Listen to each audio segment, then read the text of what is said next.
ओं सर्वमंगलमंगल्ये शिवे सर्वार्थ साधिके शरण्ये त्र्यंबके गौरी नारायणी नमस्तुते सृष्टि स्थिति विनाशानंग शक्तिभूते सनातनी गुणाश्रय गुणमय नारायणी नमस्तुते। जय बड़ मायर जय, जय महादेवी महामायर जय। प्रत्येकेर जीवन सुंदर और आनंदमय होक, प्रत्येकेर सुखे खुशीते शांतिते एवं दूधे भाते थाकुन श्री श्री पद्मावती माय बड़ मायर निकट এই प्रार्थना करी। आज गुरु पूर्णिमा। सकल যারা আমার গুরু গুরুস্থানীয় প্রত্যেককে আমি প্রণাম জানিয়ে, এবং শুধু তাই নয়, যিনি প্রধান গুরু জগতের তিনি হচ্ছেন মহাদেব।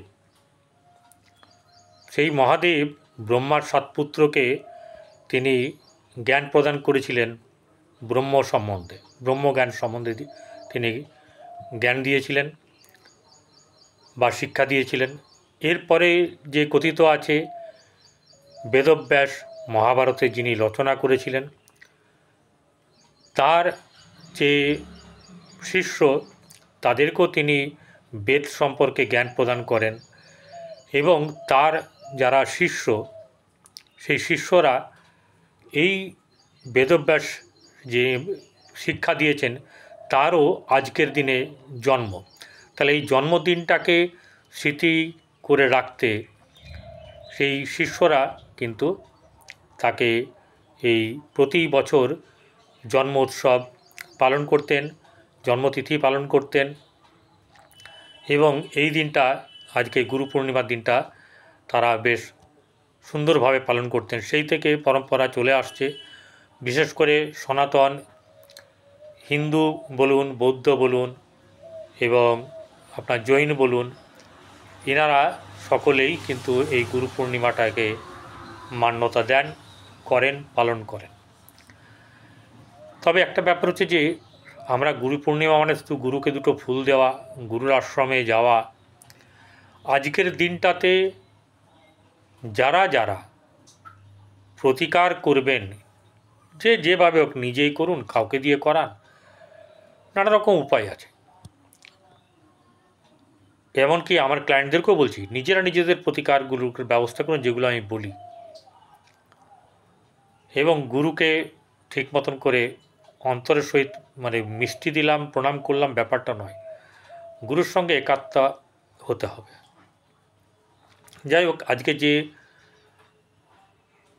প্রতিবেদন নিয়ে আপনাদের সামনে আমি পরিতোষ দে এই জ্যোতিষাচার্য পরিতোষ দে চ্যানেলে এই ভিডিওতে উপস্থিত হয়েছি, তা হচ্ছে গিয়ে আপনার ধনু রাশির জাতক জাতিকাদের এই যে শনি চতুর্থে বসে আছে, ঢাইয়া হয়ে আছে, ঢাইয়া শুনে ভয় পাওয়ার কোনো ব্যাপার নেই। ঢাইয়া শুনে কোনো ভয় পাওয়ার ব্যাপার নেই, কারণ ঢাইয়ার কাজ করবে। আবার আপনার পজিটিভ এনার্জি আপনার সঙ্গে প্রচুর থাকবে। অতএব দুঃখ পাওয়া, ভেঙে পড়া, হতাশ হওয়া, উদ্বিগ্ন হওয়ার কোনো মানে নেই, বরং উল্টে ভালো হবে। অর্থনৈতিক দিক থেকে এটা বেশ সুন্দরভাবে হবে। অর্থ বৃদ্ধির যোগ, সম্মানপ্রাপ্ত হওয়া, এমনকি এই ধনুরাশির জাতক জাতিকাদের বৈবাহিক জীবনে প্রবেশ করার বা বিবাহ সূত্রে আবদ্ধ হওয়ার মতন ব্যাপার থাকবে। আরে খারাপ ভালো নিয়েই তো জীবন, ঠিক আছে? আমি নয় আপনার দেখছি না কিছু, আপনার জন্মকুণ্ডলী তো প্রধান। সেই জন্মকুণ্ডলী আপনি যদি দেখতে পারেন ভালো, নাহলে আপনার পছন্দের জ্যোতিষের কাছে দেখিয়ে নেবেন। আমি এগুলো শিক্ষামূলক ভিডিও তৈরি করি যাতে আপনারা শেখেন আমার কাছে, বা আরও কারোর কাছে যদি ছুটে যেতে না হয়।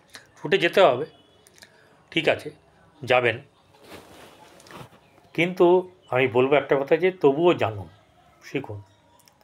চলুন বেশি দেরি না করে, ধনুরাশির জাতক জাতিকারা এমনিতেই একটু আধ্যাত্মিক প্রবণতা, তাদের মধ্যে জ্ঞানের প্রবণতা এসবগুলো থাকে, এবং জ্ঞান দান করার, জ্ঞান গ্রহণ করা শুধু নয়, জ্ঞান দান করারও প্রবণতা এনাদের মধ্যে বেশ যথেষ্ট থাকে। দেখতে হবে এই রাশির যে অধিপতি বৃহস্পতি, সে কোথায় বসে আছে। এই ব্যাপারটা কিন্তু ভালো করে লক্ষ্য করতে হবে। সে যদি শুভ জায়গায় বসে থাকে অতীব শুভ ফল প্রদান করবেই। এবং আমাদের জন্মকুণ্ডলিতে বৃহস্পতি, শনি, রাহু, কেতু এদের বিরাট বড় ভূমিকা, কারণ এরা এই সব গ্রহগুলো অনেক দিন ধরে থাকে। এবারে বলুন তো কেন বললাম আপনাকে ব্যতিব্যস্ত হতে হবে না? হ্যাঁ, গ্রহ যখন আছে, শনি যখন চতুর্থে আছে, মন মানসিকতায় উদ্বিগ্নতা, হতাশা এরকম ধরনের অনেক কিছু দিতে পারে। কিন্তু বলে না, বিধাতা আপনার সঙ্গে আছে। কীরকম করে জানেন? বৃহস্পতি সপ্তমে বসে আছে, সে রাশিকে দেখছে। তাহলে সে যদি রাশিকে দেখে তাহলে তার কতটা ভালো বলুন তো। শুধু তাই নয়, আপনার সাফল্যের জায়গাকেও দেখছে, যাতে আপনি সাফল্য পান। অতএব ভয় কী? এই ব্যাপারগুলো আপনাদেরকে আমি বলি। এবারে এই রাশির জাতক জাতিকাদের কথা বললাম। এনারা লেখালেখি থেকে, বক্তব্য পেশ করা থেকে, বড় বড় রাজনৈতিক ধর্মগুরু, ঠিক আছে, অধ্যাপক, শিক্ষাবিদ, তারপরে আপনার যারা পিএইচডি প্রাপ্ত, প্রত্যেকেই কিন্তু এই রাশির জাতক জাতিকাদের মানে এই বৃহস্পতির সঙ্গে তাদের একটা যোগসূত্র আছে। নাহলে শিক্ষা, অধ্যাপক, শিক্ষা নেওয়া, এই গ্রহণ করা, এই ব্যাপারগুলো হবে না। কারোর জন্মকুণ্ডলীতে যদি বৃহস্পতি ভালো জায়গায় না থাকে তাহলে কিন্তু ঠিক নয়। পড়াশোনার ক্ষেত্রে খুব একটা সেরকম ধরনের হবে না, যতটা হওয়া উচিত ততটা হবে না।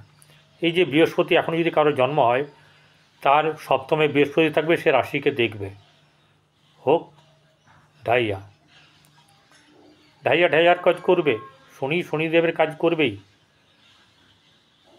কিন্তু বৃহস্পতি যে আপনাকে একদম ফোকাসে রেখে দিয়েছে যে আমার জাতক জাতিকাদের খারাপ হতে দেব না। চতুর্থে শনি কী করে?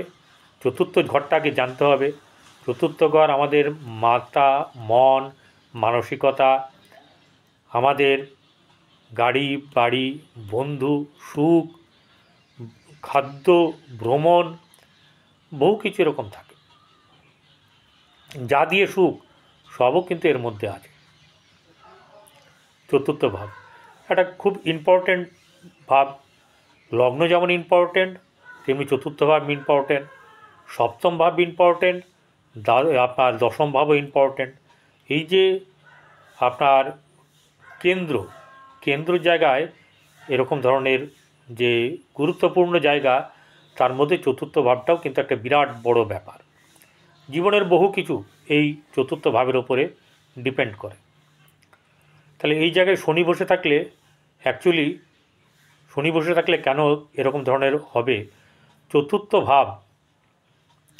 চতুর্থ যে আমাদের রাশিচক্র, তার জায়গা হচ্ছে কর্কট, সেখানে চন্দ্রের জায়গা। সেখানে যদি শনি অবস্থান করে তাহলে তাদের মন মানসিকতা ঠিক থাকবে না। চাপ, উদ্বেগ, হিসাব ভুল হয়ে যাওয়া, নানা রকম ধরনের অসাফল্য, এইসব ব্যাপারগুলো ধরনের ঘটনা ঘটবে। শিক্ষার ক্ষেত্রে অশুভ এই ব্যাপারগুলো ঘটবে, তাই না? এরকম ধরনের ঘটলেও আমি আপনাকে বলছি, আপনার আরেক দিক থেকে সাফল্য আসবে। এই শনি দ্বিতীয় পতি, আবার তৃতীয় পতি, ধনপতি চতুর্থে আছে। তাহলে ধনের অভাব এখানে হবে না। বুধের দৃষ্টি আছে, ঠিক আছে। প্লাস বৃহস্পতি এখানে নিজে ঘরকে দেখছে, বাণিজ্য বৃদ্ধির ব্যাপার যেটা, সেটাও একটা ব্যাপার। বৈবাহিক জীবন সুন্দর হওয়া। তৃতীয় হচ্ছে গিয়ে সাহসের জায়গা, পরাক্রমের জায়গা, ভাতৃর জায়গায়, ঠিক আছে, এগিয়ে যাওয়ার জায়গা। সেই জায়গাতে আপনি কখনোই থামবেন না, এগিয়েই যাবেন। এগোলেই আপনার উন্নতি, থেমে গেলেই কিন্তু নানা রকম খারাপ ভাব আসবে। আর শনি যেগুলো করে, ভালোবাসে, সেগুলো করবেন। কর্তব্যপরায়ণ, ন্যায়পরায়ণ, ন্যায়নিষ্ঠা, সত্য কথা বলা, সৎভাবে চলা, মাকে ভালোবাসা। চতুর্থ জায়গা মা, আর শনি মাকে খুবই ভালোবাসত, প্রচণ্ড রকমভাবে ভালোবাসত। তার জন্যে মায়ের জন্যে বাবার সঙ্গেও পর্যন্ত লড়াই করতে বা তর্ক বিতর্ক করতে সে পিছু পা হয়নি। এরকমই একটা ব্যাপার যে